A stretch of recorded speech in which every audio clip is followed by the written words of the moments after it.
শেষ সময়েও অতিরিক্ত বল প্রয়োগের মাধ্যমে ক্ষমতা ধরে রাখতে চেয়েছিলেন শেখ হাসিনা। দেশ ছাড়ার আগে সোমবার সকাল 10:30 থেকে প্রায় 1 ঘন্টা রাষ্ট্রীয় বিভিন্ন বাহিনীর শীর্ষ কর্মকর্তাদের চাপ দিয়েছিলেন তিনি। তবে পরিস্থিতি যে একেবারেই নিয়ন্ত্রণের বাইরে সেটা তিনি কিছুতেই মানতে চাচ্ছিলেন না। পরে পরিবারের সদস্যদের বোঝানোর পর পদত্যাগে রাজি হন। এরপর দ্রুততম সময়ে পদত্যাগ করে সামরিক হেলিকপ্টারে করে গোপনে বোন শেখ রেহেনাকে সঙ্গে নিয়ে দেশ ছাড়েন শেখ হাসিনা। সংশ্লিষ্ট একাধিক সূত্রের কাছ থেকে শেখ হাসিনার ক্ষমতা ছাড়ার শেষ 4 ঘন্টার একটা বিবরণ পাওয়া গেছে।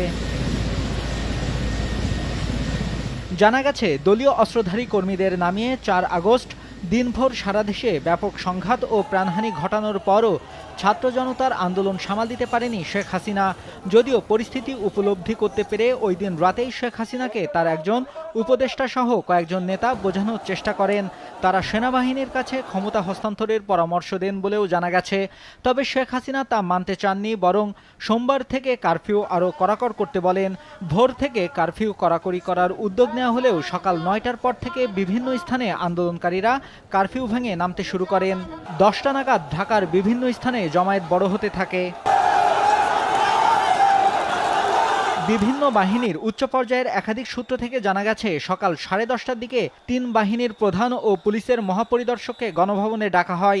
নিরাপত্তা বাহিনী কেন পরিস্থিতি সামাল দিতে পারছে না সেটার জন্য ক্ষোভ প্রকাশ করেন।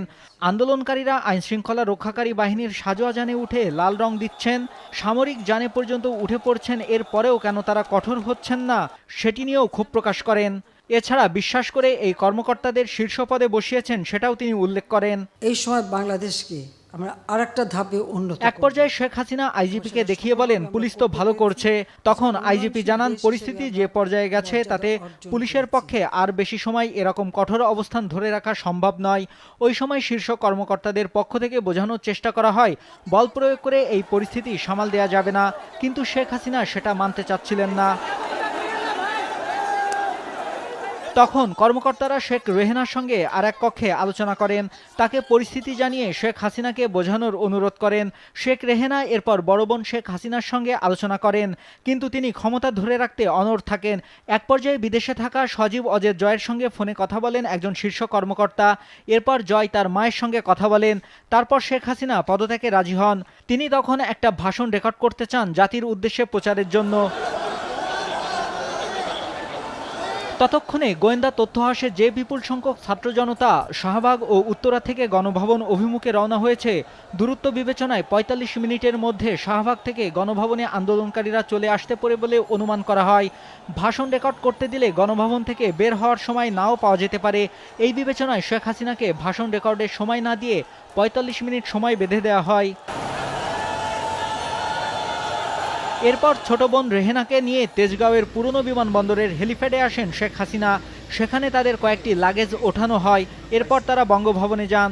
সেখানে পদত্যাগের আনুষ্ঠানিকতা শেষ করে বেলা 2:30টার দিকে সামরিক হেলিকপ্টারে করে ছোট বোন সহ ভারতের উদ্দেশ্যে উড়ে যান শেখ হাসিনা। জানা গেছে, হেলিকপ্টারটি ভারতের আকাশে প্রবেশের পর কিছুক্ষণ উড্ডয়ন করে, পরে আগরতলায় বিএসএফের একটি হেলিপ্যাডে অবতরণ করে। তারপর সেখান থেকে তিনি দিল্লি যান বলে ভারতীয় গণমাধ্যম জানায়। নিউজ ডেস্ক, দেশ টিভি।